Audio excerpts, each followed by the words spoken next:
Ada filsafat Jawa yang bernama Cokro Manggilingan. Cokro Manggilingan bisa diartikan perputaran roda yang merupakan simbol perputaran kehidupan. Kata cokro berasal dari bahasa Sanskerta yang bisa diartikan cakram atau roda. Sedangkan kata manggilingan berasal dari bahasa Jawa yaitu giling yang berarti berputar atau menggerus. Esensi dari cakra manggilingan ini adalah waktu atau kala yang terus berjalan dan membawa perubahan dalam kehidupan yang akan terus terjadi secara bergiliran dari masa ke masa. Fase di mana siklus kehidupan seorang manusia sebelum ada, ketika ada, dan setelah mati nanti. Bagi masyarakat Jawa, kehidupan ini mengalami 3 dunia. Pertama ada alam purwo, yang kedua ada alam madya, yang ketiga ada alam musono. Satu alam purwo adalah alam sebelum kita hadir di muka bumi ini. Sedangkan alam madya adalah pengalaman kita hidup di dunia atau di muka bumi sekarang ini. Sedangkan yang terakhir yaitu yang ketiga ada alam musono, alam nanti setelah kita meninggal, setelah hidup di dunia ini. Falsafah hidup timur termasuk Jawa secara umum menerima adanya 3 dunia. Bandingkan nanti dengan filsafat barat tertentu yang hanya menerima satu alam saja, yaitu alam madya atau bahasa Arabnya alam syahadah, yang nampak dan terlihat saja. Jadi tidak mau membahas alam purwo, tidak mau juga membahas alam musono, karena dianggap 2 alam ini metafisik, bahkan dianggap tidak ada. Dan yang metafisik itu tidak ada gunanya dibahas katanya. Ini adalah pemikiran filsafat orang modern atau sering terjadi pada filsuf barat. Beberapa filsuf bilang alam metafisik itu meaningless, tidak ada gunanya kalau dibahas. Mungkin ada, tapi tidak penting dibahas. Beda dengan tradisi filsafat timur yang menerima bahwa ada hidup sebelum kita di dunia ini dan nanti ada hidup setelah kita meninggal nanti. Maka perputaran cokro manggilingan itu tidak terbatas di alam madya saja. Jadi kalau kita pertentangkan, masa iya sih siklus perputaran hidup itu ada?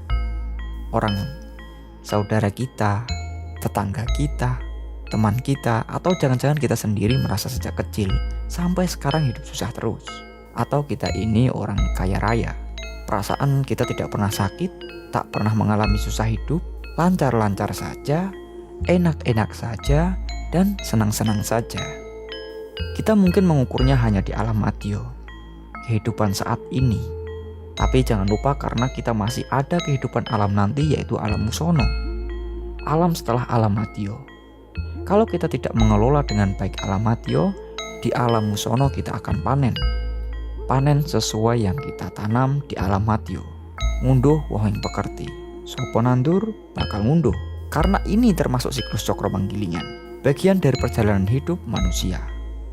Jangan sampai kita tertawa-tertawa hari ini, besok di alam musono kita jungkir balik kesulitan, susah, dan harus membayar segala yang telah kita tanam di dunia ini.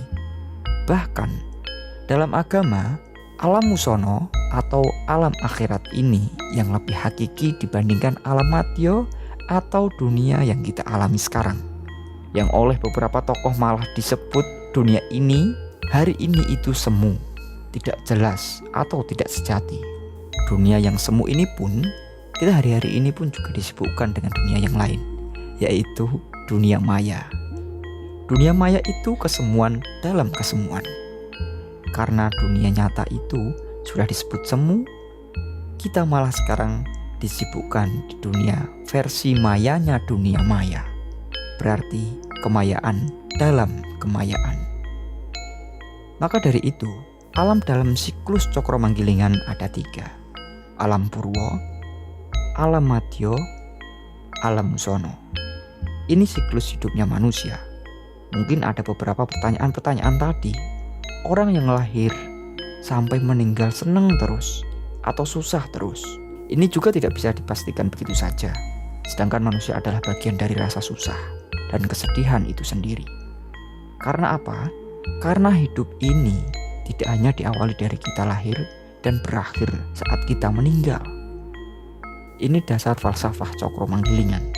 Jadi ada siklus hidup yang tidak hanya dunia ini, tapi juga ada dunia kemarin dan dunia nanti setelah kita meninggal.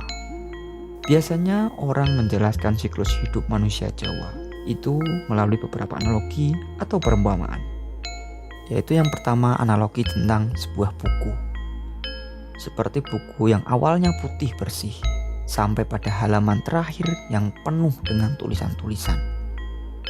Setelah itu bukunya habis dan lalu akhirnya buku itu sudah tidak terpakai lagi. Yang kedua, ada juga seperti pada makhluk hidup lainnya. Lahir, berkembang, bertumbuh, dan akhirnya mati. Dan yang ketiga, ada juga seperti perjalanan kereta.